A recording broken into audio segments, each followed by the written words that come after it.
sometimes I feel like it's a subliminal job application and with a job description, and we're supposed to know. But to me, the job description is created due to the insecurities of the individual, whether it be male or female. And I feel like when you when you have that one or synergistic within self, and you realize that one, at that point in time, I feel the individual should be, or they're no longer the individual. I feel like that's what this is on both parties. It's a mirrored validation, uh, you know, program, if you will, or way of this transaction, because relationships are transactional, right? You constantly going back and forth. Relationships, the ships come in with the commerce, they go leave, they come back. That's how I see it. And the like relationships have replicated very this transactional relationship amongst humans that is just it's just one. It just seems to be one way, and all humans are operating on this one way transactional external validation type of behavior, and just repeating those patterns. That's kind of how I see it. Well, it's unfortunate. I didn't require a whole lot. I didn't have this long laundry list of he had to be this or he had to be that or he didn't have to be a provider necessarily for me. I was capable of providing for myself. We did things together. We built things together. I didn't have a problem with that. It was only one thing that I needed consistently in my life, and that's just what I expected to continue. However, when he broke that, and he broke that trust that I had in him to continue to protect, he had an opportunity to fix it, and he chose not to.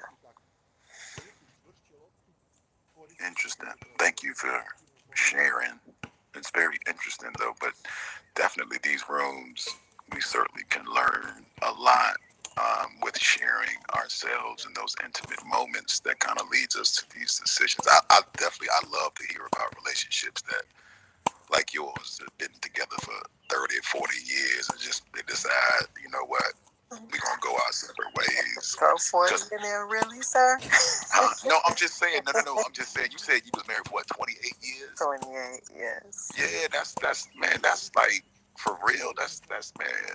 Like you ain't gonna keep no baby in your stomach for no 20, like people keep babies in their stomach 9 months and be like, yo, I done got too much vested in this. He going home with me. You got 28 years vested in that relationship, that business relationship that you created with your partner, your business partner, and friend. And for me, for me, relationships are forever, forever. Like there's no one that I don't hate no one. I love everybody. Everybody thinks I'm a fool for loving everybody, but I don't care.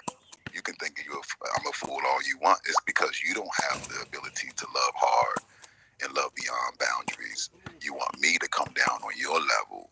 I'm on a godly level. I'm on a God level with love. God don't cut nobody off. God don't, to me, God don't, if God didn't cut me off and I'm the devil, come on, cuz. Well, Lucifer, you did hear me say that we still respect each other, and we will always love each other. Yeah, I heard that. We just can't be together. That's all. You wouldn't kiss him again. You would be intimate. No. What? No. The answer is no. I think it was circumstances. I think he became the right way, boy, he could get that twinkle back. I really think he could get that twinkle back. No. We actually do a lot of things together. We have a lot of children. We have a lot of children. We have some that are still in high school. We have some graduating from college. We have one that just passed in November. So we've had a lot. We share a lot with one another. And sometimes it's not good. Like we weren't speaking when my daughter passed away. We weren't speaking to each other, and But when we lost our daughter, we lost something that meant so much to both of us. My condolences as well. Thank you, thank you. We lost something that was meant so much to both of us that we couldn't help but join forces with one another. I couldn't help but check on him and make sure that he was okay, and and try to orchestrate, how we're going to put together this funeral for our daughter. That we're in separate households. We agreed on a common household. Instead of trying to have things separately, he came over. Days we didn't even have it at my household. We said, let's just meet at my sister's house. It's in the middle, and we'll just do this because she helped take care of my daughter. It was like her daughter too. So as she went through her last days, so we did that together. When he did something at his house as a memorial service, he said, hey, I'm about to do a memorial service. What time you want to do it? How do you want this funeral? We looked out for each other. Are you okay? He called me after the funeral. Was everything the way that you wanted it to be? I said, yeah, it was fine. It's everything the way you wanted it to be. So we have a genuine concern for one another. We went through something tremendous together. And it's the same, with all of our sons as well. We will be joining forces together because one's graduating from college in a few days, 4 days to be exact. And we will join forces like a family should and go down there and celebrate. And then we're going to take them all on a cruise together. All of our children and our grandchildren on a cruise together to celebrate as well. So that's just what we do. That's just what we do, though, because it's bigger than us. We might not be able to be together, but we can still take care of our family the way that we're supposed to. So you don't get no little twinkle in your eye when y'all together in these little functions and stuff? Stop playing with me, please. No, come on, Andrea, for real. You're in the devil. You're in the devil. I'm being. Come on now, like I don't see him that way anymore. You don't see him that. I don't see him that way. What happened? Did he lose an arm or something? Did he get uglier to you? No, it's not about looks. It was never about looks for me. Does he look good? Is he fine? He's a nice looking man. Yes. He ain't fine. It's not about that for me. I'm just saying. When you first met him, what was it that did it? That he was smart. That he believed in himself wholeheartedly. So we were in high school, but when I saw him again after we got out of high school, he was selling bean pies and fruit baskets on the side of the road. So I knew he had that drive to want to do something for himself, and I love that about him. Yeah. Did that drive over time? Did you see it? Did it look like it started to diminish over time? No. Okay. No. We continue to build other things. When our lingerie store closed down, then he had something else ready to go. So does a drive in a man create a lot of creative? How did this conversation get on me? How did that happen? No, Andrea, because you're being very. I mean, you're talking about your relationship, and I mean, I'm glad that you're talking and being vocal and want to be open. And it could be to any woman, soul coach. When you're in relationships, I was just, I'm just curious. I'm seeing this. You've painted a picture.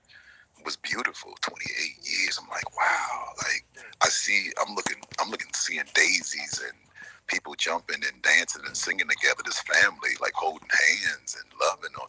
And then you're like, we do that from separate houses. And I'm like, oh my goodness. So I'm just trying to, you know what I mean? I'm just being me, man. That's how I am, though.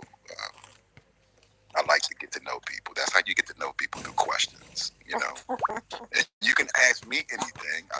I'm here if you want to ask me some questions instead of me asking you questions. But I am inquisitive about this communication between men and women.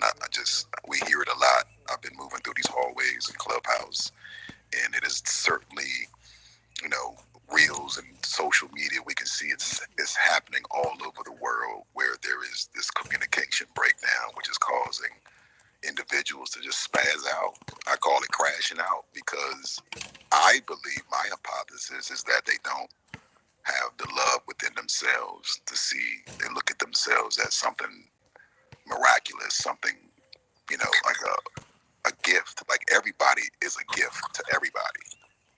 Like, well, I think Soul is the one that started this, and Soul has been married before too. So come on, Michelle, come off your mic.